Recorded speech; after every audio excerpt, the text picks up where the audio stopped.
Dear students, welcome back. Now we are going to study another literary form that is actually prose. Okay, so uh, let's start it. So today we'll discuss prose and forms of prose. Okay, so prose basically is something which you know uh, you use in your daily life, like when you talk to each other or whenever you write a letter or an application. So all that is prose. So it is difficult to define prose, but you can say that the normal conversation or normal routine conversation that we carry out, or the normal correspondence and other things that we do on day-to-day basis is in prose. Prose means a simple language, uh, right? Okay, so let us discuss what is prose. So prose is a kind of writing which is not verse. So we are just defining it in contrast to poetry. So poetry is a little different from prose. So what is the difference between the two? So prose is a kind of writing which is not words or poetry. What happens in poetry, there are stanzas and there are lines written in poetry. These lines make up stanza. There is a meter, rhyme, rhythm, and there is a verse, meter, because all these are elements of poetry.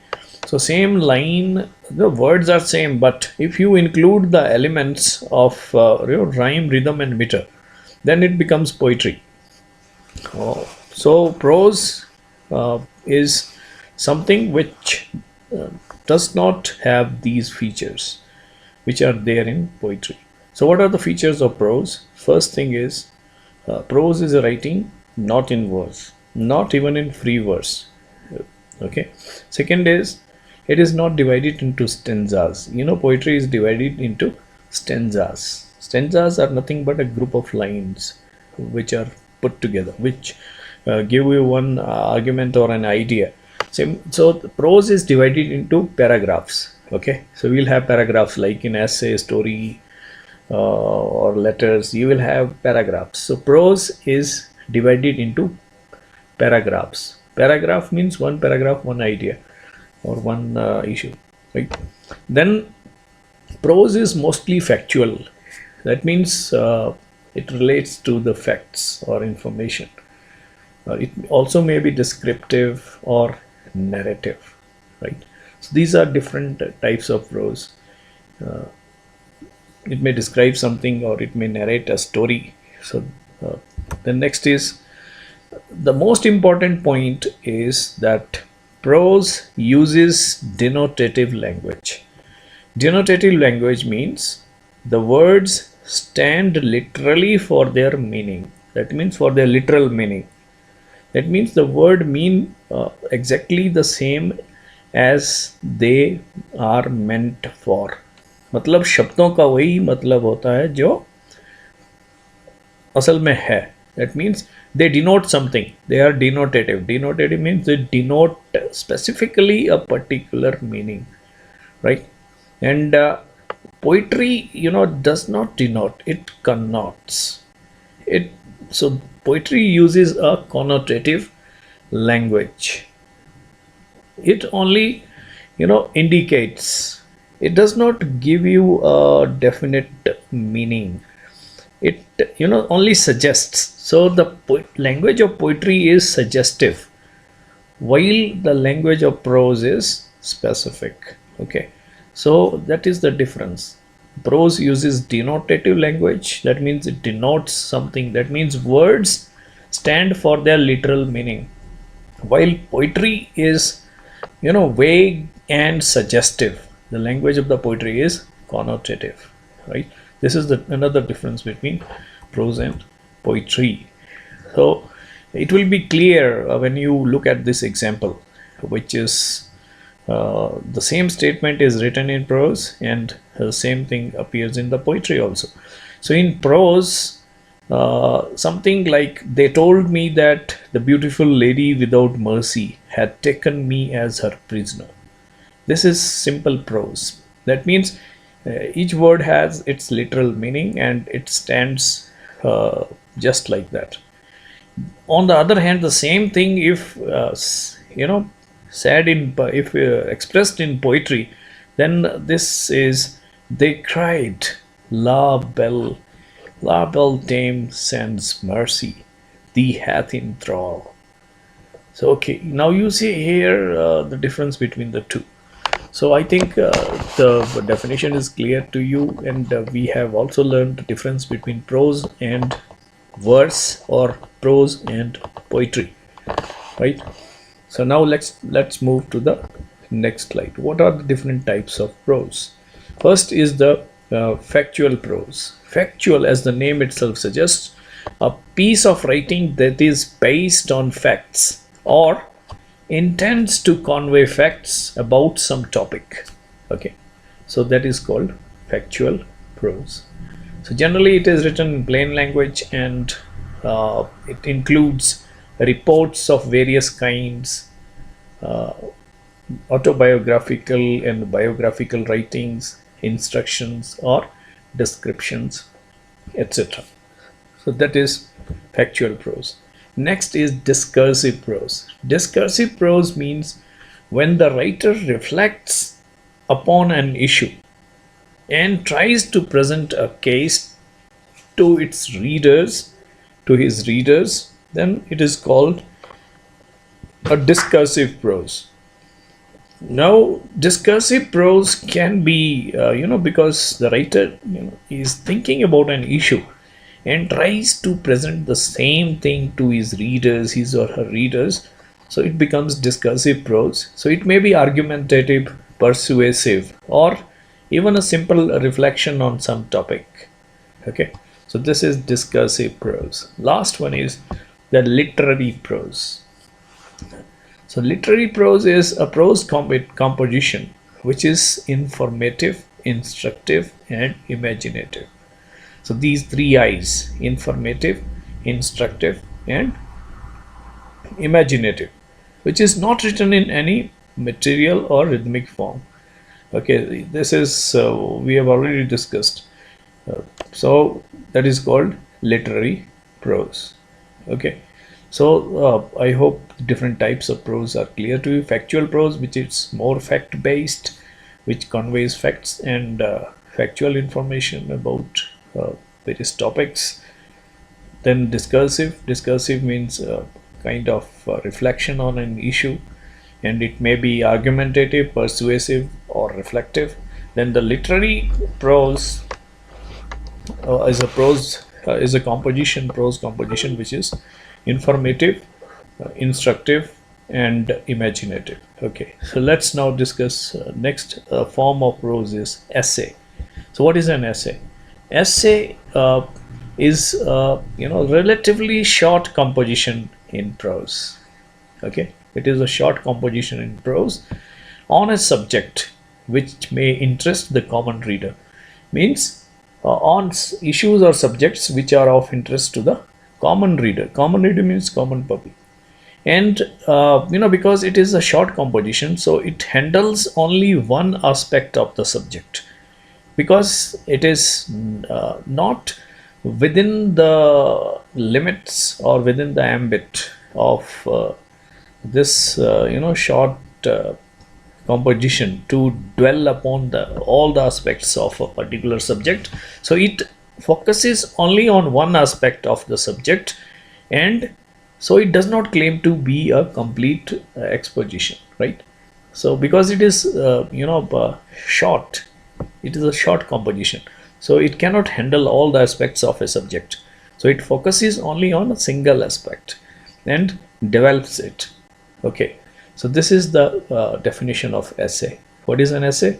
It is a short composition written in prose on a subject which is of interest to the common readers, and it handles or it takes up only single aspect of that subject, and because it cannot dwell upon or cannot develop the entire topic. It cannot touch upon all the aspects because it is beyond the limit or ambit of the essay. So the essay is written for various purposes. What are the purposes? Number one, to present a case in favor or against, right? Suppose you want to speak in favor of some issue, or it may be the contrary also. Maybe you are speaking against the issue or case. Second is to persuade the readers to accept a point of view or a viewpoint. That is persuasion. Then it may be to inform or instruct, or to reflect over a serious issue, or just for pleasure or amusement. So these are the purposes for which essays may be written. First is to speak in favor or against, or to make a case in favor or against. Second is to persuade your readers or to drive them to a particular point of view. Then third is to inform or instruct. And number four is to reflect, to think over, to mull over, or to ponder over a serious issue, or it may be just for pleasure or amusement. So this is the purpose. Now we'll discuss different types of essays.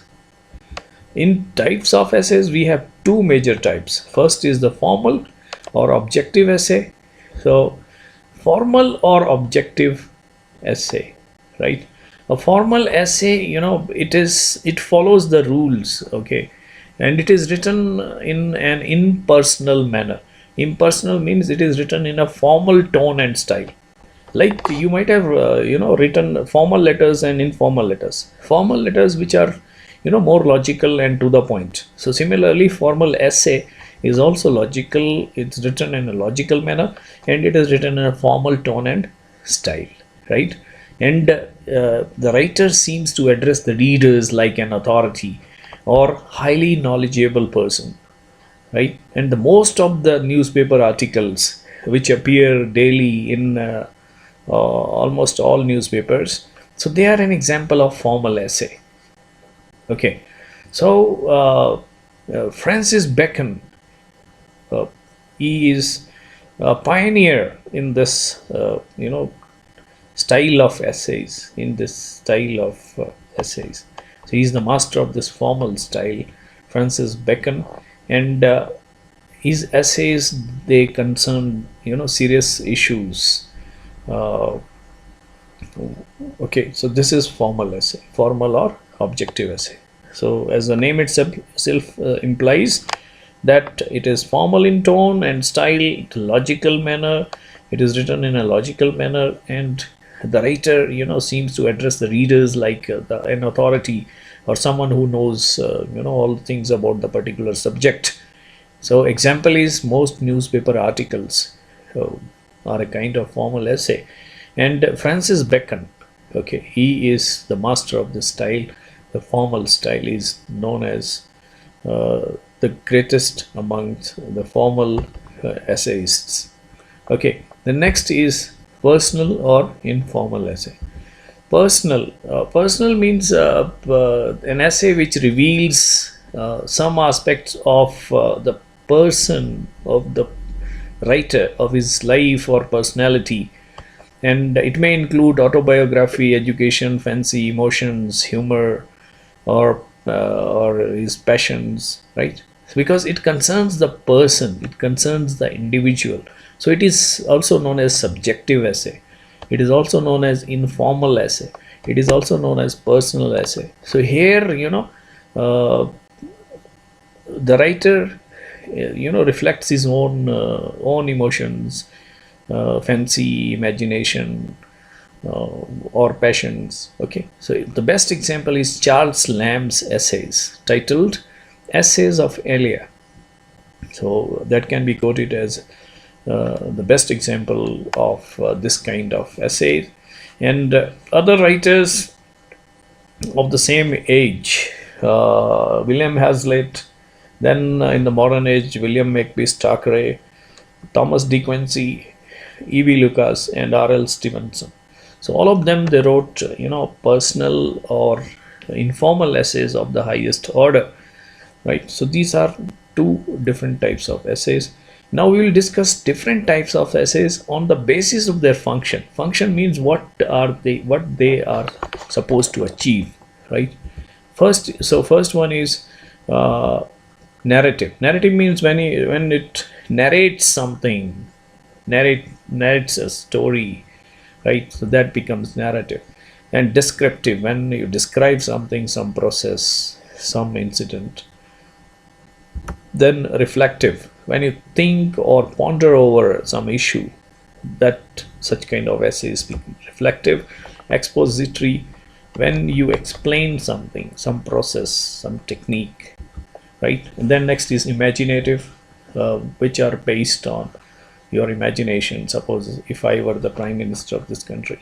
Okay, so these are various types of essays based on their functions: narrative, descriptive, reflective, expository, and imaginative. Now we'll discuss the next prose form, that is periodical. So what is periodical?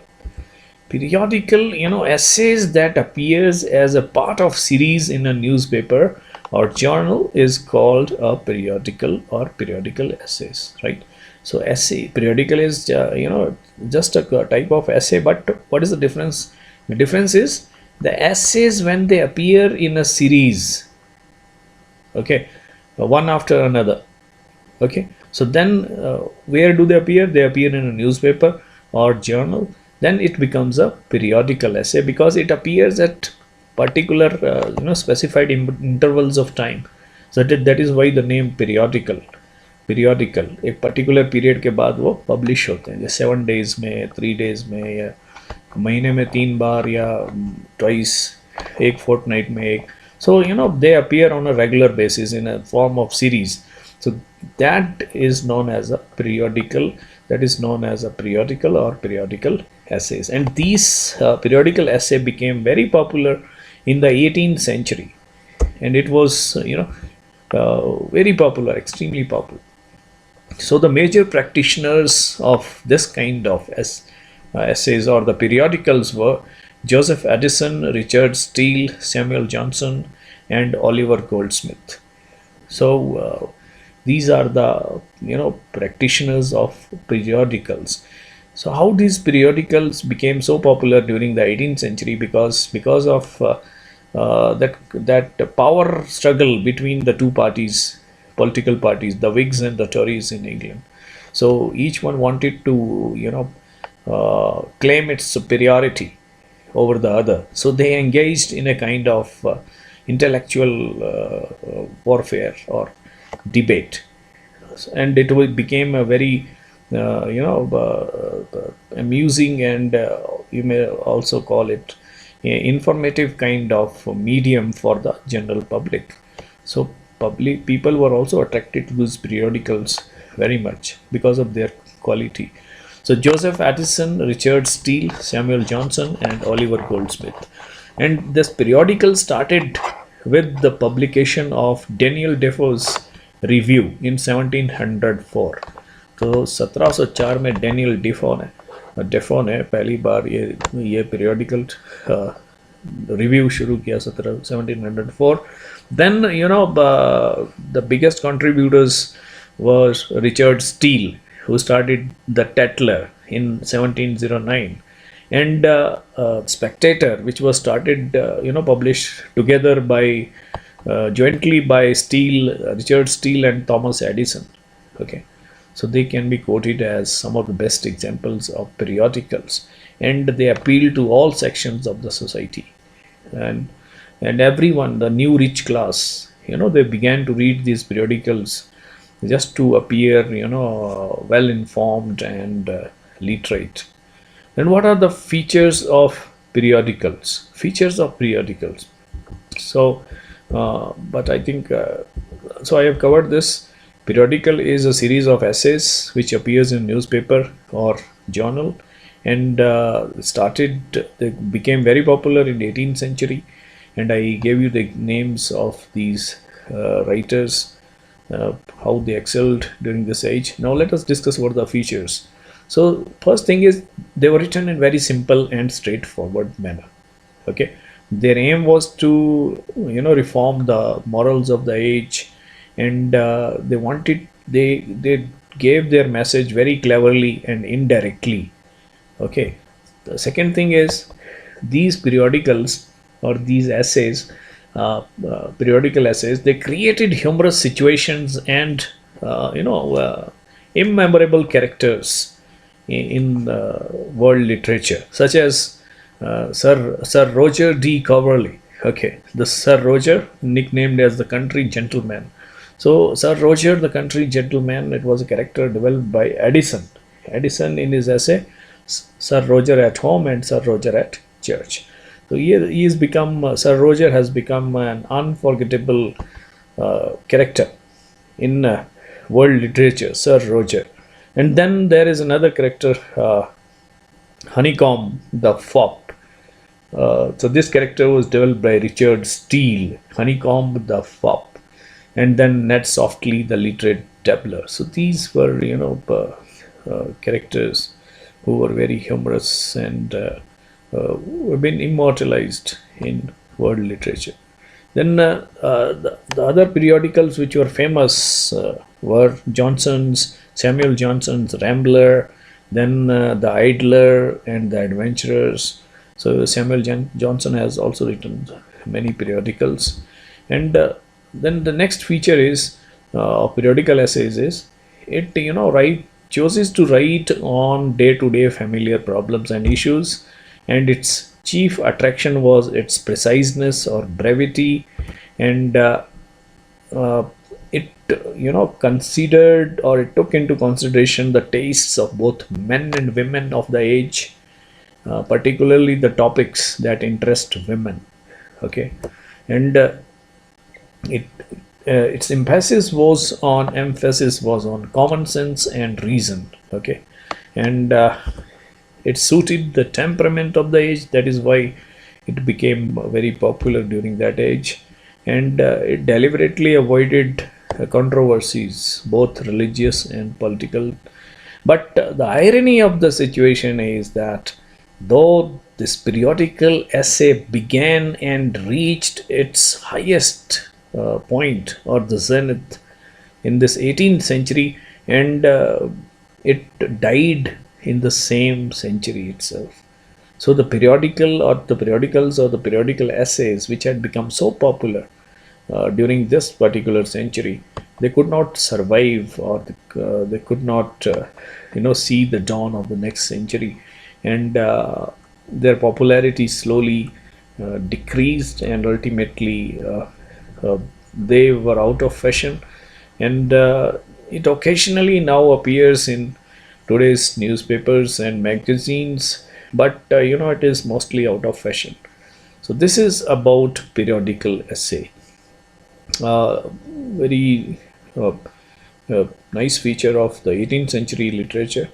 And for the students of literature, every time in your net or set examinations, there will be questions from some questions from this portion. Right, so happy learning. Wish you learn well and learn better. Thank you very much.